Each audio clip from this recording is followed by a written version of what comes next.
Halo semuanya, jumpa lagi dengan gue Chandra di channel Serapin Tech. Di pasaran sekarang dengan smartphone harga 2 jutaan itu udah banyak banget ya. Tapi hadirnya si Tecno Pova 5 bikin kacau smartphone harga 2 jutaan. Karena kita dipaksa bingung nih, mau milih yang ini atau yang itu, ataupun yang lain. Apalagi secara spek yang ditawarkan dari Tecno Pova 5 ini bisa dibilang menarik banget ya. Bahkan kalau kita compare dengan brand sekelasnya, Tecno Pova 5 ini punya potensi ngerebut pasar smartphone Indonesia di harga 2 jutaan saat ini ya, saat video ini dibuat. Ditambah lagi kalau kita ngomongin desain yang dibawa dari smartphone ini, udah kelihatan banget lah bedanya ketimbang smartphone 2 jutaan lain coy. Punya karakter yang udah kayak gaming dan materialnya pun juga solid bener, karena di sini bahannya itu udah glass cuy, bukan plastik lagi. Makanya smartphone itu bobotnya agak sedikit berat memang, bahkan bisa dibilang berat banget, di angka 219 graman. Cukup berotot tangan kalian kalau lama-lama megang nih HP gitu loh. Yang gue salutin juga buat framenya ini, yang kerasa mewah nih HP. Walaupun harganya cuma 2 jutaan, tapi untuk finishingnya ini bener-bener yang terbaik. Yang pastinya kalau kita genggam ini serasa solid, dan sayang aja gitu kalau kita pakein casing. Ya kalau nggak pakein casing jatuh udah amsyong sih, rusak HP kalian, lecet yang ada. Buat portnya sendiri udah lengkap banget sih si Tecno Pova 5 ini. Apalagi hadirnya lubang jack 3,5 mm yang posisinya itu ada di bagian bawah dari smartphone ini. Jadi udah kekinian banget ya, bukan di atas lagi yang agak jadul gitu loh. Ya smartphone ini udah kekinian lah kalau menurut gua. Terus hadirnya juga port charging yang udah pakai Type-C serta ada dual stereo speaker. Gokil nggak? Di harga 2,1 jutaan udah dapet dual stereo speaker atas bawah, dan speakernya memang tidak sebagus smartphone dengan dual stereo speaker lainnya sih. Ini sekedar fitur ada aja. Tapi setidaknya udah ada hadirnya dual stereo speaker, menurut gua udah lebih dari cukup. Balik lagi ke bagian desain, yang dimana gue salfok banget nih sama layout kameranya ini. Soalnya kelihatan beda banget daripada smartphone lain. Kalau kita bandingkan ya, Tecno ini tuh ibarat kata punya layout kameranya tersendiri. Bahkan ini menjadi salah satu identik ataupun identitas dari si smartphone line up-nya Tecno gitu loh ya. Yang dimana kalau kita lihat kan brand-brand lain tuh pada ngikutin tren dengan kamera yang bulat, lonjong ke atas, apalah segitiga, yang nggak ada si layout kamera segitiga ya. Tapi di sini si Tecno Pova 5 sendiri punya ciri khas layout kamera tersendiri coy. Sehingga dari sini kita bakalan notice, wah ini adalah HP Tecno nih yang punya desain kamera yang unik itu sih. Jadi identitas tersendiri buat nih HP gitu. Beralih ke bagian depan alias bagian layar dari smartphone yang satu ini. Buat layar sendiri spesifikasi yang ditawarkan dari Tecno Pova 5 bisa dibilang ya seperti HP layaknya 2,1 jutaan lah.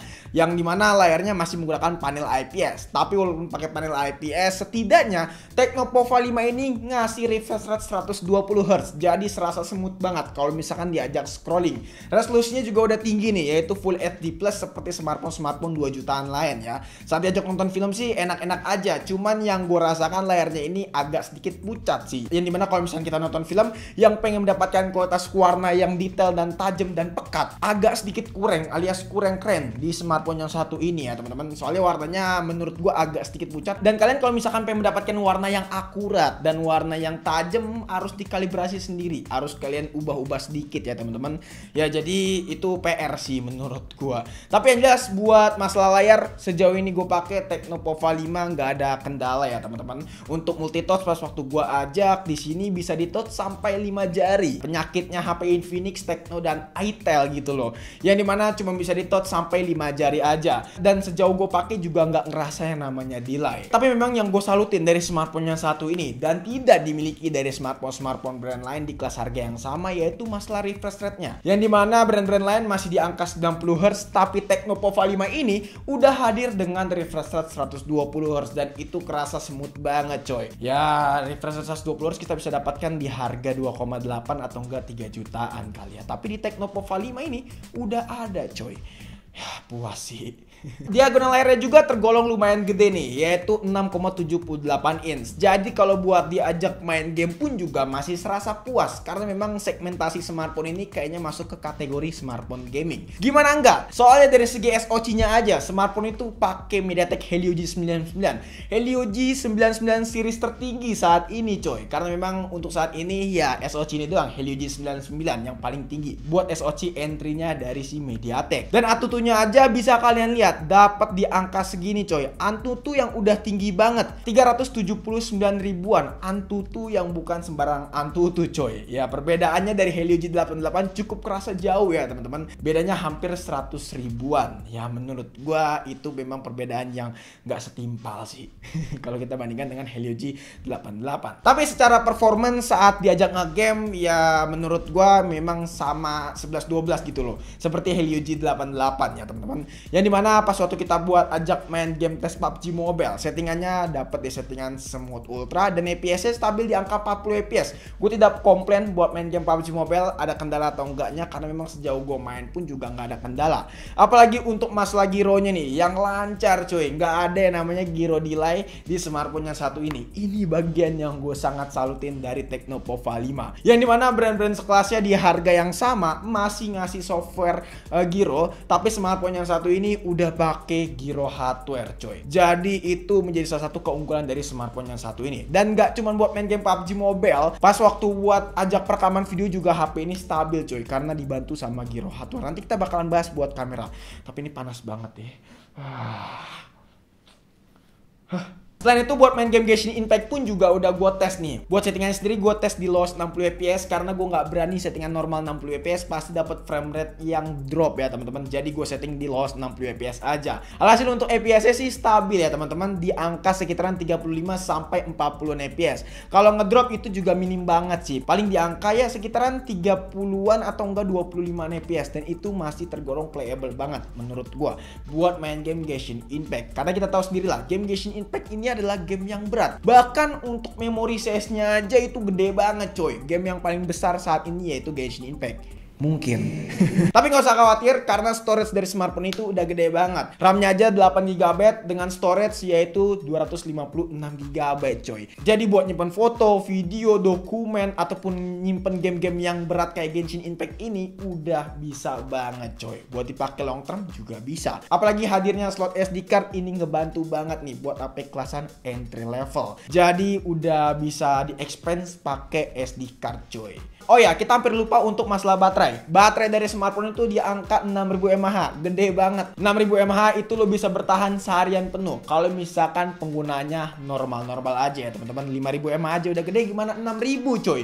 Dan SOT-nya sendiri pas waktu gua coba itu bisa bertahan 11 sampai 12 jam. Itu untuk penggunaan normal. Dan kalau buat main game Genshin Impact selama 20 menit udah gua coba ya teman-teman, itu berkurang sekitaran ya maybe 5 sampai 7% sih, tergantung koneksi jaringan kalian juga. Sama temperatur HP. Pas waktu gue main game Genshin Impact di HP ini juga buat temperaturnya cukup bisa dijaga dengan stabil teman-teman. Untuk temperatur tertingginya itu di angka sekitaran 41 derajat Celcius sampai 42 derajat Celcius. Masih tergolong oke banget menurut gue. Nah untuk kecepatan chargingnya juga Tecno nggak pelit nih, karena untuk fast chargingnya udah 45 watt coy. Jadi dengan kapasitas baterai 6000 mAh masih bisa di charging dengan waktu yang nggak terlalu lama gitu loh. Ya paling pengisiannya bisa sampai 1,5 jam aja, nggak sampai 3 jam ataupun 4 jam gitu loh. Itu ngecas apa tidur ya.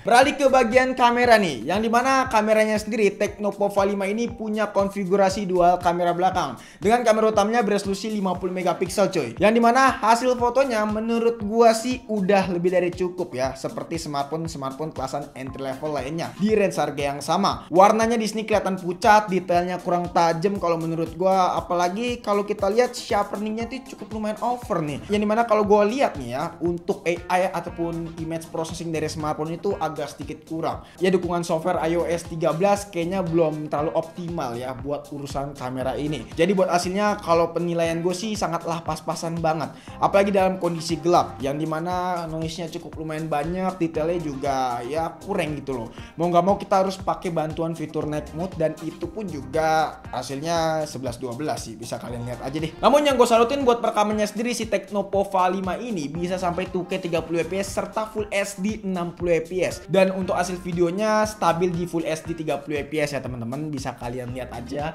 di video ini. Kurang lebih ini dia buat hasil rekaman kamera belakang dari Tecno Pova 5 di resolusi 2K 30 fps ya.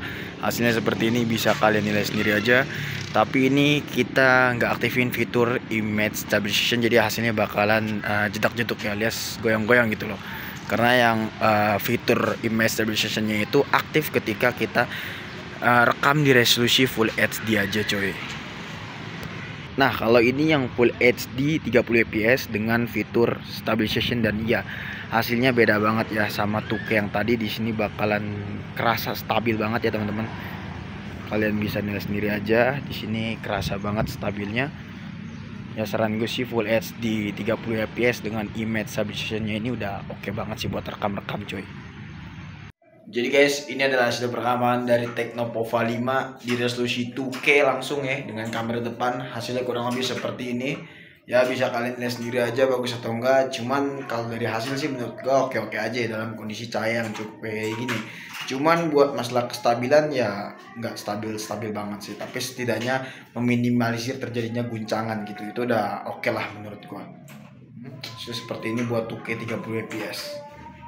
Kesimpulannya, smartphone yang satu ini masih menjadi salah satu smartphone terbaik menurut gua di range harga 2 jutaan buat bulan Agustus ini. Ya nggak tahu nih, bulan depan, bulan September tahun 2023 bakalan sebagus apa smartphone yang satu ini. Tapi di bulan Agustus mungkin rajanya ini coy. Belum ada pesaingnya lagi. Soalnya di range harga 2,1 jutaan menurut gua paling oke ya ini. Dual storage speaker ada, gyro hardware juga ada, kameranya juga 50 megapiksel coy. Fast chargingnya 45 watt, baterainya juga 6000 mAh. Ya itu bagian yang paling seru dari smartphone yang satu ini. Tapi kalau kita lihat brand-brand sekelasnya ya teman-teman, yang dimana kalau kita lihat rata-rata memang desainnya lebih main aman gitu loh. Beda dengan Tecno Pova 5 ini yang desainnya itu anti mainstream. Kalau menurut gua anti mainstream kalau menurut gua. Soalnya desain ini udah seperti layaknya smartphone gaming.